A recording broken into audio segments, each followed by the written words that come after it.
국정원 댓글 사건은 물론 MB 정권의 블랙리스트 관련 의혹도 받고 있는 원세훈 전 국정원장이 내일 피의자 신분으로 검찰에 소환됩니다.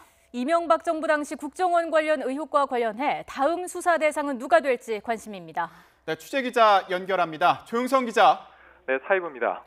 네, 최근 국정원 관련 의혹이 잇따라서 나오고 있는데 원세훈 전 원장은 어떤 의혹을 조사받는 거죠? 네, 원세훈 전 원장은 내일 소환됩니다. 지난달 말 국정원 적폐청산 TF의 수사 의뢰로 시작한 검찰 수사가 이제 원세훈 전 원장까지 이르렀습니다.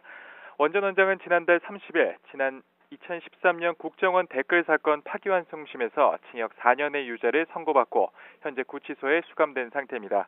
이에 따라 구속 한 달여 만에 자신의 재직 시절 벌어진 국정원의 비리 의혹을 두고 또 한 번 청사에 불려나와 조사를 받는 신세가 됐습니다. 앞서 같은 파기환송심에서 집행유예를 선고받고 풀려났던 민병주 전 국정원 심리전단장도 검찰 조사 과정에서 구속돼 수사를 받는 상황입니다. 원 전 원장은 지난 이명박 정부 당시 민간인으로 구성된 댓글팀 운영을 지시하고 지금까지 밝혀진 것만 약 70억 원의 예산을 지원한 혐의를 받고 있습니다. 당시 이렇게 운영된 댓글팀은 정치 편향적 댓글을 달고 당시 야권 대선 후보자에 대한 비방글을 올리는 등 여론조작 활동을 벌인 것으로 조사됐습니다.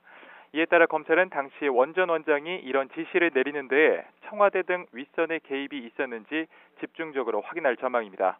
아울러 현재 추가로 수사 의뢰된 이른바 MB 블랙리스트와 박원순 제안문건 그리고 공영방송 장악 시도 의혹 등도 원 전 원장을 상대로 조사가 이뤄질 것으로 보입니다.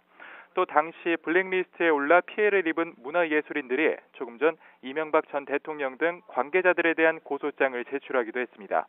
이들의 대리인단은 국정원의 공작으로 피해 유명인들을 대상으로 댓글을 이용한 조직적 여론몰이와 이미지 실추 전략이 실행됐다고 주장했습니다. 그러면서 이런 피해는 이명박 정부 이후 박근혜 정부에서도 이어졌다며 박 전 대통령을 비롯해 김기춘 전 실장, 남재준 전 국정원장도 고소 명단에 추가했습니다. 이에 따라 내일 원 전 원장에 이은 다음 검찰의 수사 대상이 누가 될지도 관심을 모으고 있습니다. 지금까지 사회부에서 전해드렸습니다.